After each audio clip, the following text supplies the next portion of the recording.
Hey everyone, how are you doing? I trust you're having a wonderful day today.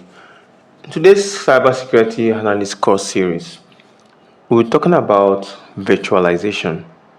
Now we are dealing with operating systems, and under this part, we are dealing with virtualization. In today's topic, we'll be looking at what virtualization is, virtual machines, looking at the role of hypervisor. We're looking at types of virtualization, looking at the benefits of virtualization. These are the critical things we'll be looking at in today's class. So the first thing is, let's start. What do we mean by virtualization? What really is virtualization?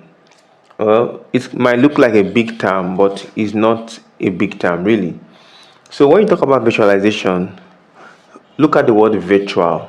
What is virtual? Something not physical, something you can't really touch, right?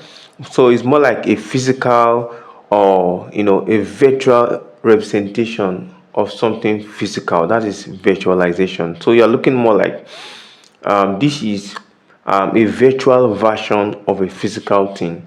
So for in terms of computer, virtualization is more like the virtual version of a physical computer. So this means the process of using software to create a virtual representation of a physical machine.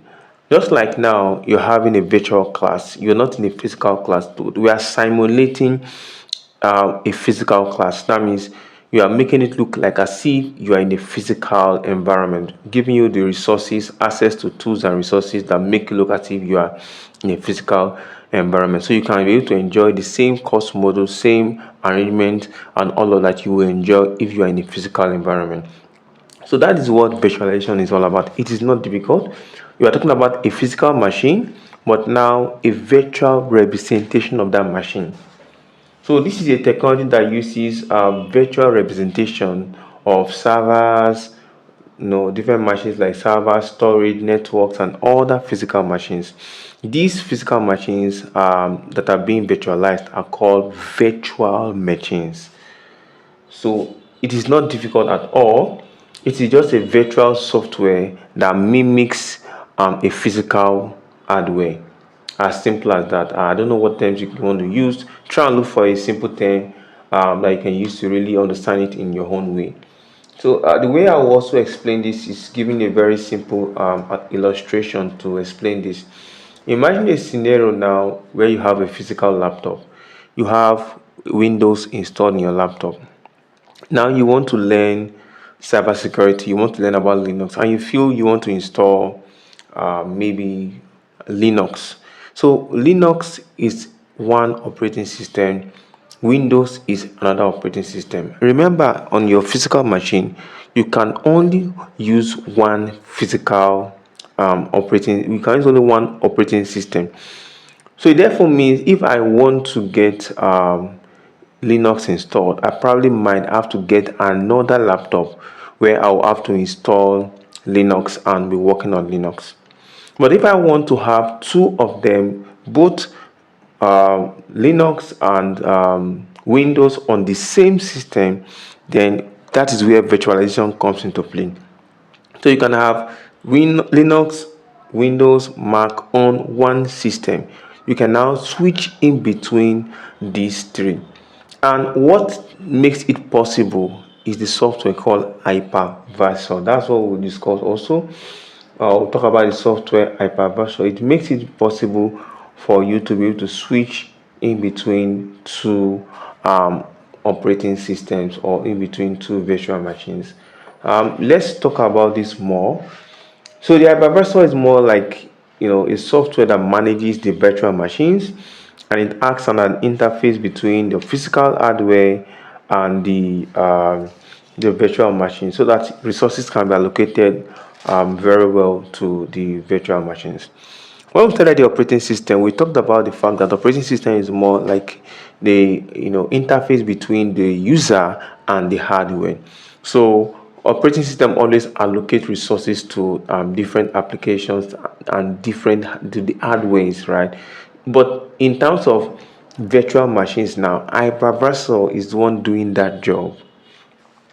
So I believe you're still understanding this to a great extent. Now, like I said, we'll talk about virtual machines, and I've explained that already. Virtual machine is more like, a virtual representation of a physical machine.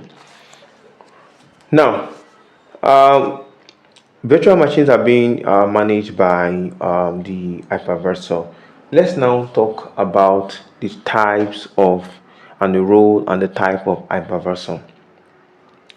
So basically, hypervisor, the main role is for managing the virtual machines, so that they don't interfere with each other and each other resources. So it's able to allocate resources to the to the virtual machines, and also make sure that the virtual machines don't interrupt the program, don't interfere with physical machines. So that is mainly what the hypervisor does. It does a whole lot of work, and hypervisor is very important. So it is a software component really that manages multiple virtual machines in a computer. It ensures that the machines get allocated resources and do not interfere with the operations of other machines. What are the types of hypervisors that we have? There are two main types of hypervisors. The first one is type 1 hypervisor, and the second one is type 2 hypervisor. So let's look at what is type 1 and what is type 2. So type 1 hypervisor is also called the bare metal hypervisor. It's like bare metal hypervisor. And that one is directly installed on the computer's hardware instead of the operating system. So the way the hypervisor works is really it's installed on the computer's hardware rather than on the inside the software. So it is sitting on top of the bare metal server and has direct access to hardware resources straight away, and it's able to allocate resources efficiently to different parts of the operating systems, different parts. The several virtual machines need resources, so that is, it is hosted directly on the machine. Like, it's not hosted on the physical hardware, not hosted inside a software. The second one is the that type 2 hypervisors, or called the hosted or embedded hypervisor. Now this one is hosted on the operating system. That's why it's called the hosted hypervisor, and it needs to be installed as a machine and it runs as an application. It's installed and it runs as an application. Now, let's look at when do we need to use either of them. Which one do we need to use on either of them? So, when we talk about the hypervisor one, that's type 1 hypervisor, then that one is embedded, is directly on the hardware, and is mainly used for data centers, big corporations, large enterprises.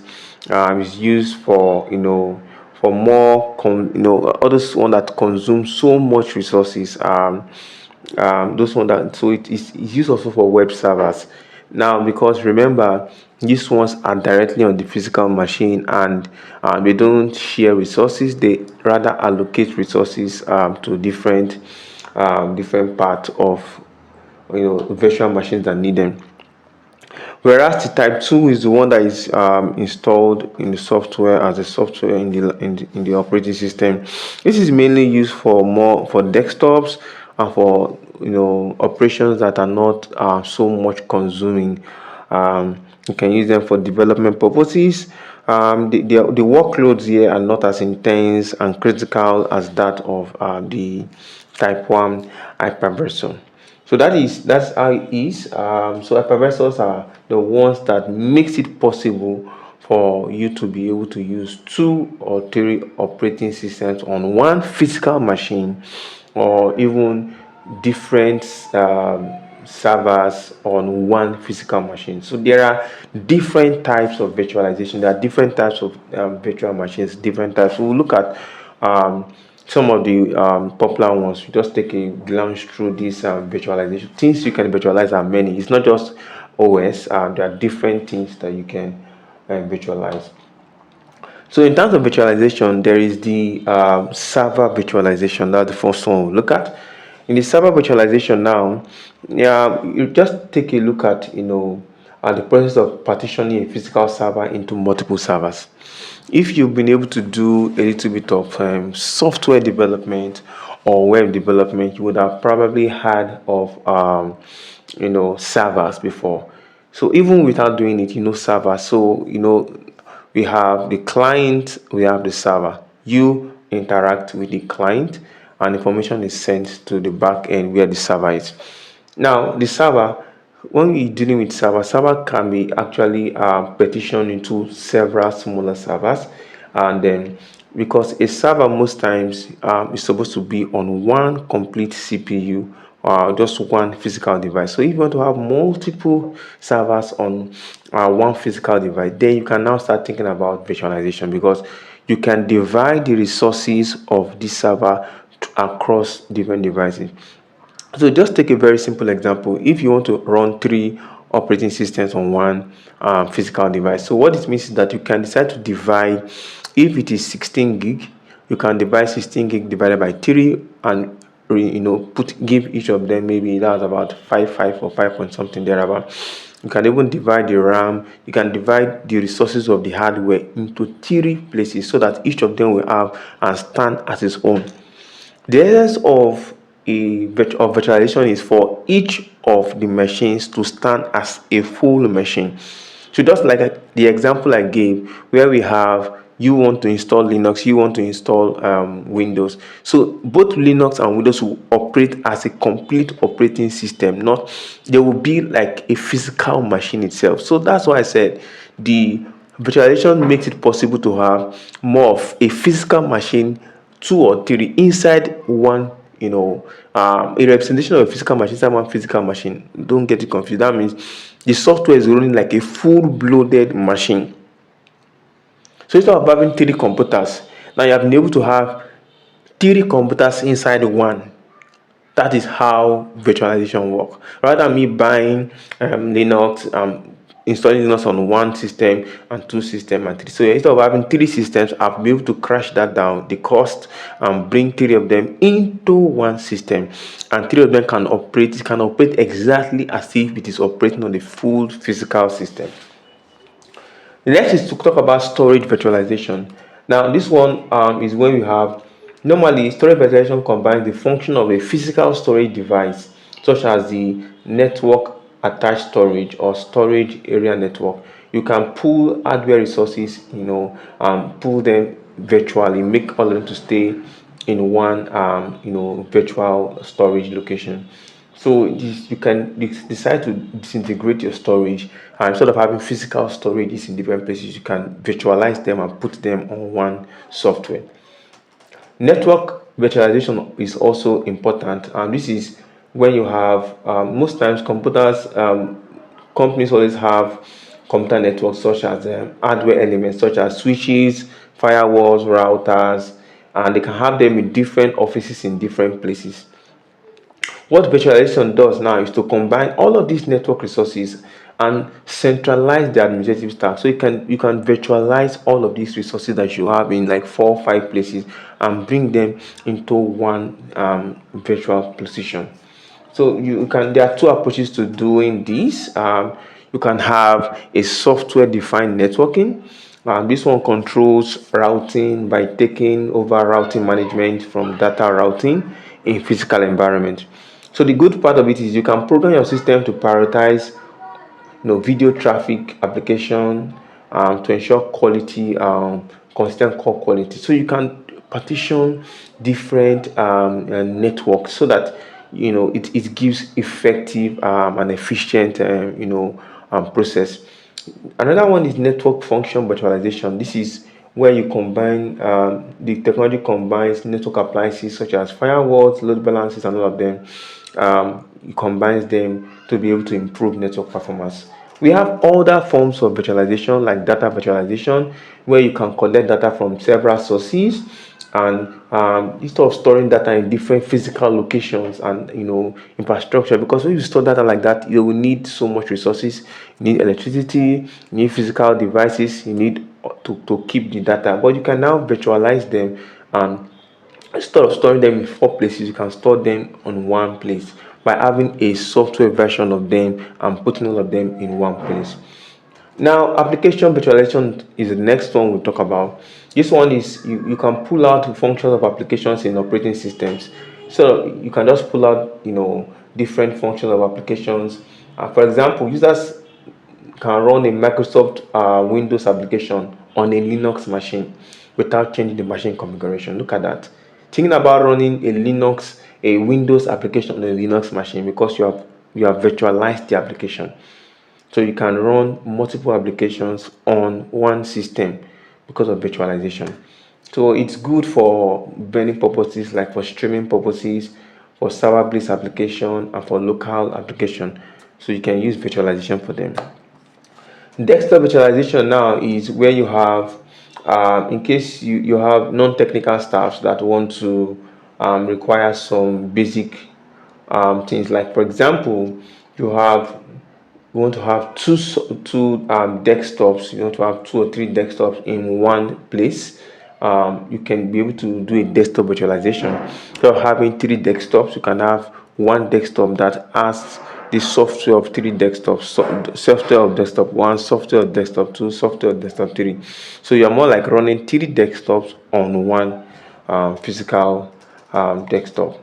So this is why virtualization is very, very important. Now let's talk about some of the benefits of virtualization. It is very important for companies a whole lot. Number one is the efficient resource use. With virtualization, there's efficiency. It improves hardware resources being used and used to its maximum capacity. Imagine that we have to use 3 computers for servers, for example. Now, maybe I want to run an application and it requires one server. I need to run another application, it requires another server. I need to run another one, it requires another server. So I have to buy 3 servers, and remember those servers have to have, maybe you run them with electricity, cooling, AC, all of those things for each of those servers, and that's going to be a whole lot of cost. But with virtualization, I can be able to reduce that cost by putting those servers into one, 2, 3 into one. So I only have one physical machine instead of having 3 physical machines. Instead of having 3, I have one, and that one will also be very effective.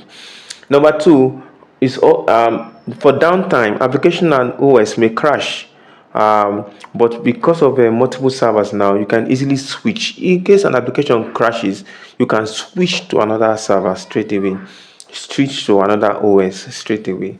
In case Linux crash, you can switch to another OS, and in case that one crash, you can switch to another OS. So it minimizes downtime because you can switch in between different servers or different machines. In terms of time management too, it's also very helpful because setting up a server can be very, very cost time expensive, and it comes with a whole lot of processes. But with setting up one server and having to put in 2 or 3 more softwares that acts as maybe a server or an OS or whatever it is very time efficient. And another aspect we look at now is security. The reason why we use it in cybersecurity is because it helps us to partition our servers, our OS, or whatever it is, so that to prevent if one aspect or one network is contaminated, the remaining ones will not take part of the contamination. So just like when an attack happens on a network, if we do network virtualization, so that network can be isolated easily because it is not with the rest. So for security purposes, once we isolate that network, then the rest will not be affected. But imagine that three of them are maybe is just one network, it's going to affect the whole system. But with virtualization, it's very easy for us to contain whatever the affected area is.